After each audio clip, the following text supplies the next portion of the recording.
সুপ্রিয় দর্শক আসসালামু আলাইকুম, কেমন আছেন আপনারা? নিশ্চয়ই ভালো আছেন। আজকের ভিডিওতে আপনাদের সবাইকে স্বাগত জানাচ্ছি। আজকে আমি আপনাদের সাথে শেয়ার করব ডেলিভারির দিন কি হয়।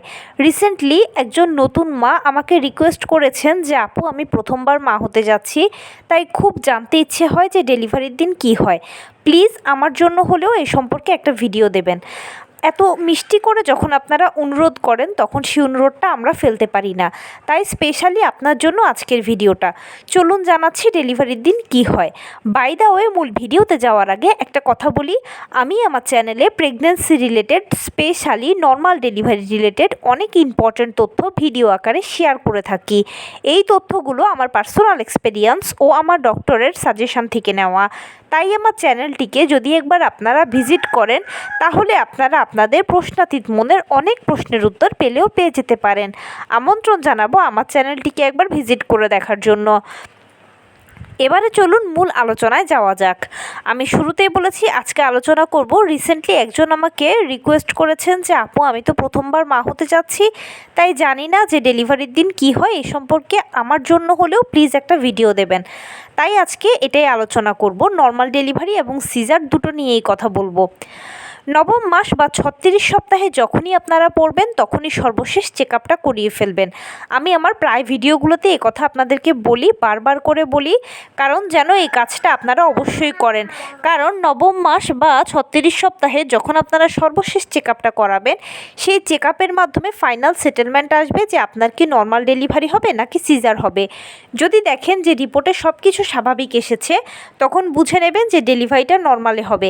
আর যদি কোনো জটিলতা তৈরি হয়, যেমন গর্ভের পানি কম, অথবা বাচ্চার গলায় নাড়ি পেঁচানো, কিংবা বাচ্চার গর্ভের মধ্যে দুর্বল আছে, এছাড়া কারো হতে পারে লো লাইং প্লাসেন্টা, মায়ের হাই ব্লাড প্রেশার বা ডায়াবেটিসের সমস্যা ইত্যাদি কোনো জটিলতা যদি তৈরি হয়, তখন সেক্ষেত্রে কিন্তু অতি অবশ্যই সিজার করাতে হবে, আর নর্মাল ডেলিভারির জন্য অপেক্ষা করা যাবে না। আমি যে সমস্যাগুলোর কথা বললাম, সেই সমস্যাগুলোর মধ্যে যে কোনো একটিও যদি আপনার বা আপনার বাচ্চার থাকে এবং আর বাকি সব কিছু ঠিক থাকলেও কিন্তু নর্মাল ডেলিভারি হবে না, সিজার করাতে হবে। এখন এখানে ছোট্ট একটা কথা বলি, অনেকে অনেক সময় বলেন যে আগের যুগে তো ডেলিভারিগুলো হয়ে যেত, এখনকার সময় নয় কেন? দেখুন, পূর্বের সময়গুলো মানে আমাদের মা, নানি, দাদি, এদের সময়গুলো ছিল অনেক ভালো। তারা যে খাবার খেয়েছে সেটা ছিল ফ্রেশ, যে পরিবেশে ছিল সেটা ছিল ফ্রেশ।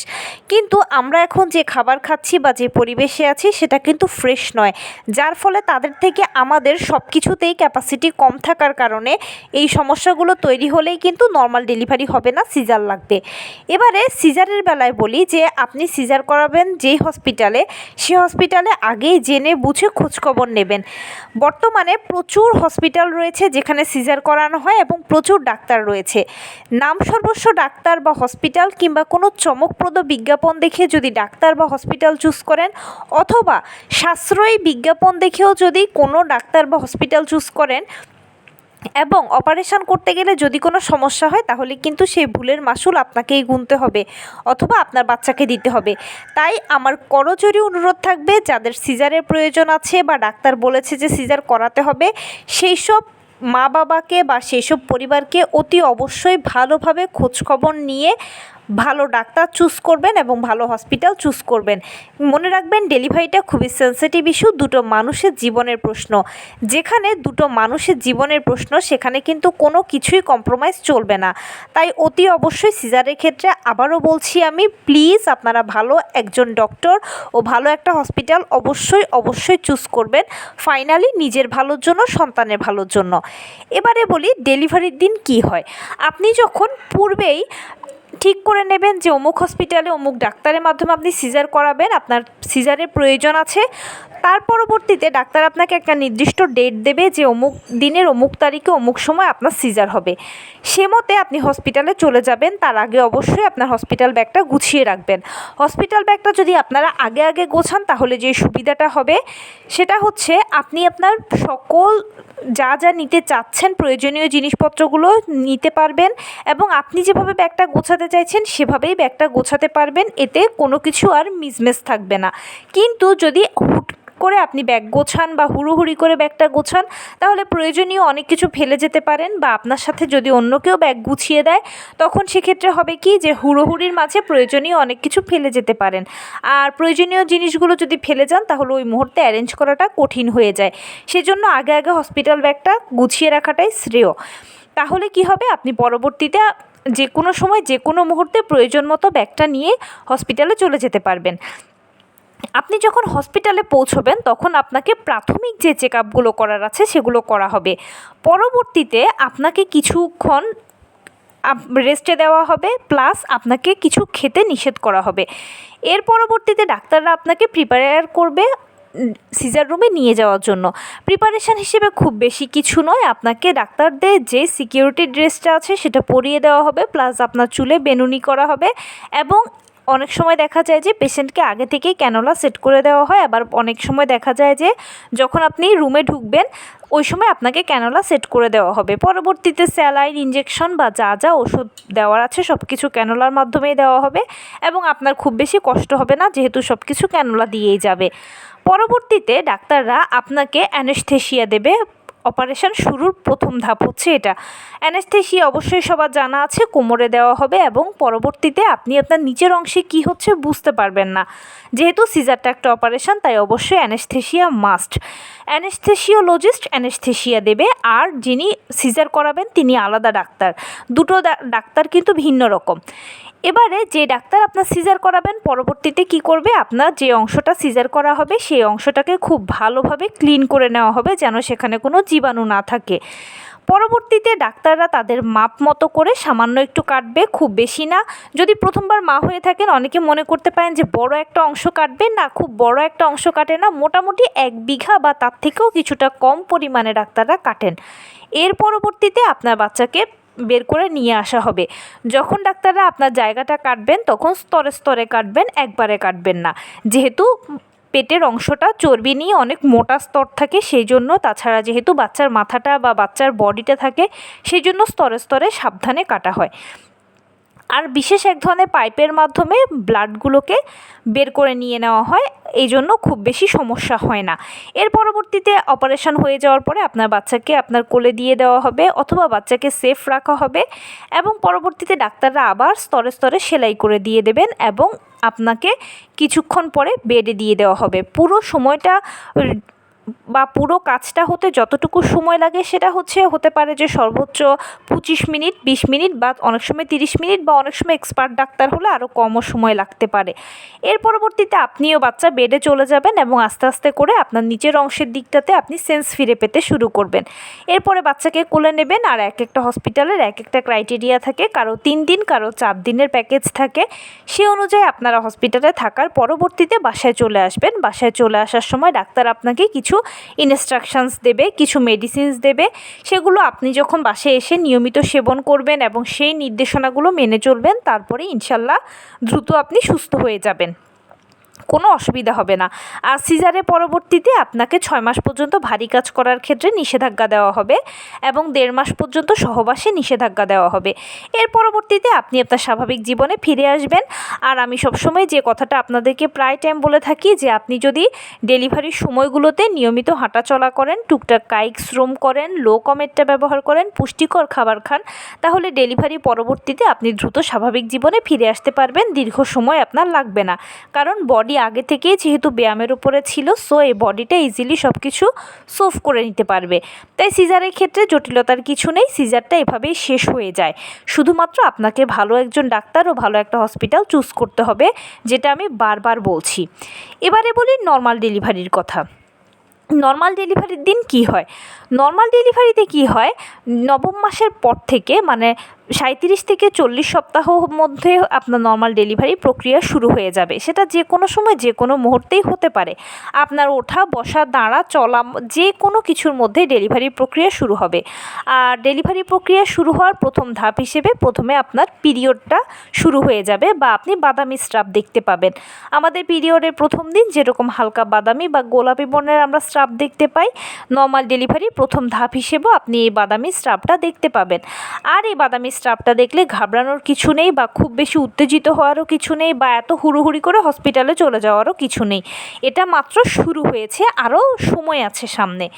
পরবর্তীতে গিয়ে আপনার পানি ভাঙবে, 1-2 ফোঁটা করে পানি ভাঙে বা কারো দেখা যায় তার থেকে একটু বেশি পানি ভাঙে।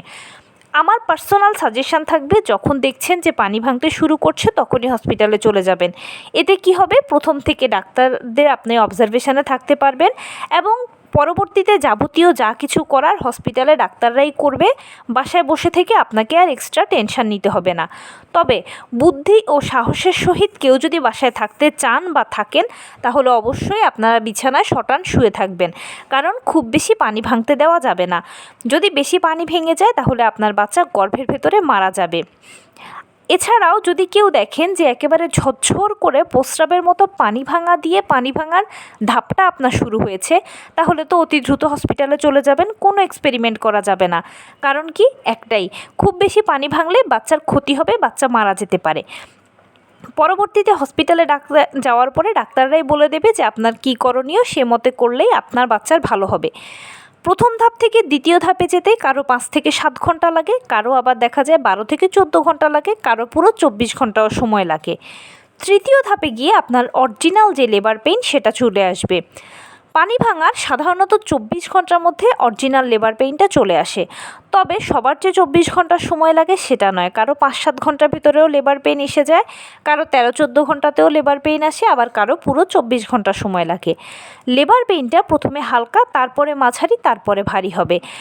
যখন লেবার পেইনটা হবে তখন কিন্তু এক নাগাড়ে হবে না, এটা থেমে থেমে হবে।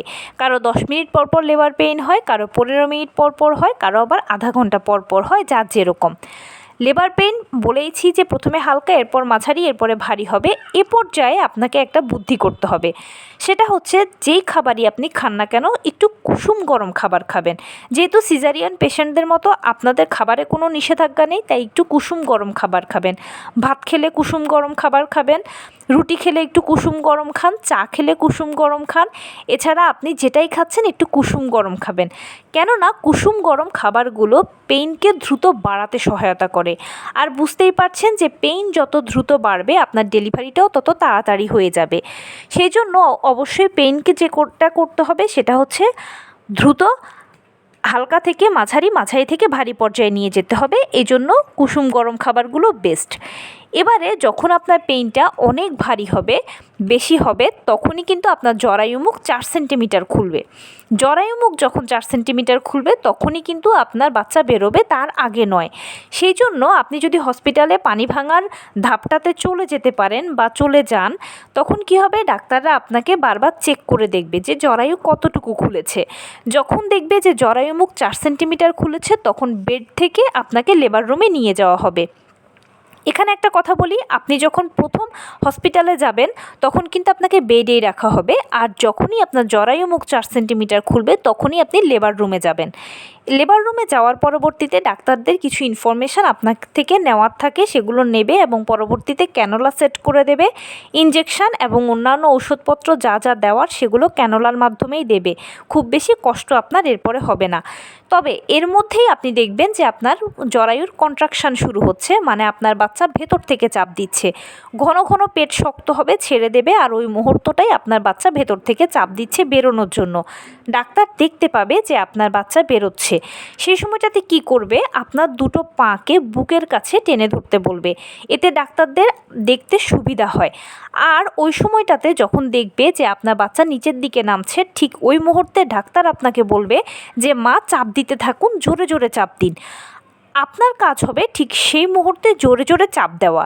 এখানে আমি একটা টেকনিক বলে দিই আপনাকে, সেটা হচ্ছে যখন চাপ দেওয়ার সময় হবে তখন কি করবেন, আপনার দুটো হাতকে কিছু সাহায্যে মুঠি করে ধরে রাখবেন। কিছু না পেলে নিজেই নিজেকে শক্ত করে মুঠি করে ধরে রাখবেন। আর তার পাশাপাশি যেটা করবেন যে মাথার নিচে একটা বালিশ কিংবা কিছু একটা, যেটা আপনি ওই মুহূর্তে অ্যারেঞ্জ করতে পারেন, শক্ত কিছু একটা দিয়ে রাখবেন। এতে কি হবে, ফুল বডি থেকে আপনার একটা খুব ভালো জোর আসবে। আর জোরে জোরে 2-3টে চাপ দিতে পারলেই অনায়াসে আপনার বাচ্চা বেরিয়ে যাবে। কারণ বাচ্চা তো চেষ্টা করছে বের হওয়ার জন্য, সেও চাপ দিচ্ছে তার মতো, আর বাহিরে থেকে আপনিও জোরে জোরে চাপ দিতে পারলেই বাচ্চা বেরিয়ে যাবে। প্রথমে মাথাটা বেরোবে, এরপরে পানি ভাঙার সাথে সাথে বডিটাও বেরিয়ে চলে আসবে ফট করে। তার পরবর্তীতে ডাক্তার আপনার বাচ্চাকে আপনাকে দেখাবে, আপনার সব কষ্টগুলো দূর হয়ে যাবে এবং প্লাসেন্টা ডেলিভারির মাধ্যমে সাকসেসফুলি আপনি আপনার দীর্ঘ 9 মাসের জার্নিটাকে নর্মাল ডেলিভারির মাধ্যমে শেষ করতে পারবেন। এখানে এবার একটা কথা বলি, সাইড কাটার ব্যাপারটা বলি, যেটা সবচেয়ে গুরুত্বপূর্ণ এবং যেটা নিয়ে আমার কাছে প্রায় প্রশ্ন আসে। সাইড কাটার ব্যাপারটা হচ্ছে কি, যে সবার সাইড কাটার প্রয়োজন হয় না। অনেকে একটা প্রশ্ন করেন যে আপু নর্মাল ডেলিভারিতে সাইড কাটা লাগে? সবার সাইড কাটা লাগে না। যাদের প্যালভিসটা সময় মতো প্রসারিত হতে পারে তাদের সাইড কাটা লাগে না। আপনার বাচ্চার মাথাটার মাপ হচ্ছে 10 সেন্টিমিটার। এখন এই 10 সেন্টিমিটার মাথাটা বেরোনোর জন্য আমাদের প্রয়োজন প্যালভিসটাকে 10.5 থেকে 11 সেন্টিমিটার প্রশস্ত হওয়া। এখন যে মায়ের প্যালভিস 10.5 থেকে 11 সেন্টিমিটার প্রশস্ত হয়ে যাবে, সে মায়ের সাইড কাটার তো কোনো প্রশ্নই আসে না, কারণ তার বাচ্চা তো এমনিতেই বেরিয়ে চলে আসবে। কিন্তু যেই মায়ের দেখা যায় যে প্যালভিসের মাপটা 9 বা 9.5 সেন্টিমিটার প্রশস্ত হয়েছে, সেই মায়ের তো অবশ্যই একটু সাইড কাটতে হবে, জায়গাটাকে একটু লুজ করতে হবে। যদি সেটা না করি আমরা, তাহলে কি হবে, আপনার বাচ্চার মাথাটা যদি জোরে টানাটানি করে বের করতে যাই, তাহলে তার ঘাড়ের দুপাশের যে রগগুলো রয়েছে এগুলো ছিঁড়ে যেতে পারে, আপনার বাচ্চা মারা যেতে পারে। অথবা অনেক বাচ্চা দেখা যায় যে মায়ের মুখের কাছে এসে আটকে থাকে, কারণ বেরোনোর জন্য পর্যাপ্ত জায়গা নেই বলে। এতে কি হয়, অক্সিজেনের সংকটে তার জীবন নাশের একটা হুমকি থাকে। তাছাড়াও হবে কি, যে বাচ্চা চাপ দিচ্ছে বেরোনোর জন্য, আপনি চাপ দিচ্ছেন বের করার জন্য। এখন উভয়ের মিলিত প্রেসারে ছোট জায়গাটা দিয়ে বাচ্চা যদি বেরোয়, তাহলে অনেক সময় এবড়োথেবড়োভাবে আপনার যৌনাঙ্গ ছিঁড়ে যেতে পারে। এতে পরবর্তীতে আপনিই কষ্ট সব থেকে বেশি পাবেন।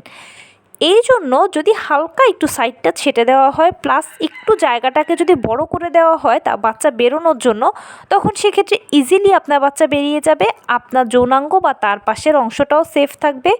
আর সাইড কাটার পরে ডাক্তাররা সেলাই করে দেবে।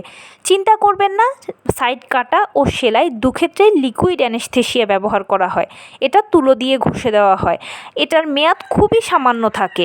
আপনি যখনই ডাক্তার সেলাই করে ফেলবে তখনই দেখবেন যে মেয়াদ শেষ হয়ে গেছে সেই অ্যানেস্থেসিয়ার।